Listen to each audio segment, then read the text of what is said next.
اہل اور تجربےکار حکمرانوں کی طرف سے یہی آوازیں کانوں میں ڈالی جا رہی ہیں کہ خزانہ خالی ہے، ملک دیوالیہ ہونے کے قریب ہے، ہم سری لنکا بن سکتے ہیں۔ انہی آوازوں پر مشکل فیصلوں کی آڑ لے کر عوام پر مہنگائی کا اتنا بوجھ لادا جا رہا ہے کہ سانس تک لینا مشکل ہو رہا ہے، اور حالات یہ ہو گئے ہیں کہ ان اقدامات کے نتیجے میں شاید حکومت کے پاس تو زہر کھانے کے پیسے آ جائیں، لیکن غریب کے پاس واقعی زہر کھانے کے لیے پیسے بھی نہیں بچیں گے۔ مہنگائی 30% تک پہنچ رہی ہے، اور سونے پہ سہاگا یہ کہ بڑی صنعتوں پر سپر ٹیکس لگا دیا گیا ہے۔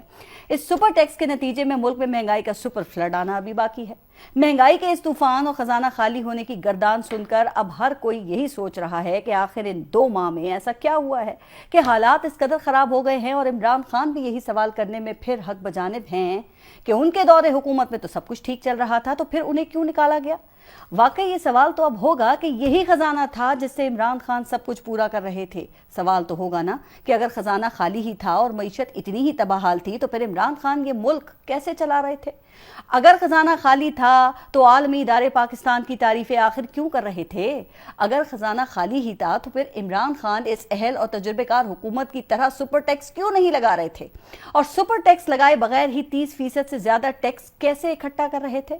اگر خزانہ خالی ہی تھا تو پھر عمران خان تنخواہ دار طبقے کے ٹیکس میں ظالمانہ اضافہ آخر کیوں نہیں کر رہے تھے؟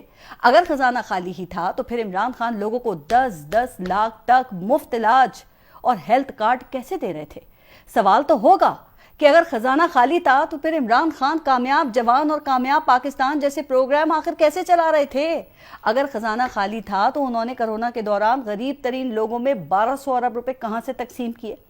اگر خزانہ خالی ہی تھا تو وہ غربت کے خاتمے کے لیے عالمی تعریف یافتہ احساس پروگرام کیسے چلا رہے تھے؟ اگر خزانہ خالی ہی تھا تو پھر 3 بڑے ڈیم کیسے بن رہے تھے؟ بھئی اگر خزانہ خالی ہی تھا تو عمران خان غریبوں کے لیے لنگر خانے اور پناہ گاہیں کیسے کھول رہے تھے؟ اگر خزانہ خالی ہی تھا تو عمران خان IMF کے دباؤ کے باوجود پیٹرول اور ڈیزل سستا کیسے بیچ رہے تھے؟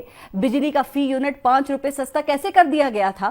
اگر خزانہ خالی ہی تھا تو پھر کم آمدنی والوں کے لیے سستے گھر آخر کیسے بن رہے تھے؟ اگر خزانہ خالی ہی تھا تو قرضے کیسے اتار رہے تھے؟ یہ سب کچھ میں نہیں کہہ رہی بلکہ اسی حکومت کی طرف سے جاری کیے گئے اقتصادی سروے کے اعداد و شمار کہہ رہے ہیں۔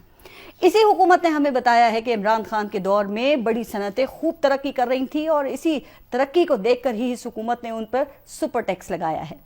اسی حکومت نے ہمیں بتایا ہے کہ پاکستان کا GDP 6% کے قریب پہنچ گیا تھا، زراعت ترقی کر رہی تھی، سروسز سیکٹر میں ترقی تھی، اور ایکسپورٹس بھی 37% زیادہ تھی۔ تو اگر یہ اعداد و شمار خود چیخ چیخ کر کہہ رہے ہیں کہ معیشت ٹھیک تھی، تو پھر کوئی کیسے مان سکتا ہے کہ خزانہ خالی تھا؟ اور اگر خزانہ خالی تھا، اگر خالی خزانے کے ساتھ عمران خان اس ملک کو چلا رہے تھے، تو پھر اب ملک چلانے میں کیا مشکلات ہیں؟ غریب آدمی پہ اب اتنا بوجھ کیوں ڈالا جا رہا ہے؟ تو آخر یہ سوالات تو پھر بنتے ہیں نا کہ ان کو پوچھا جائے۔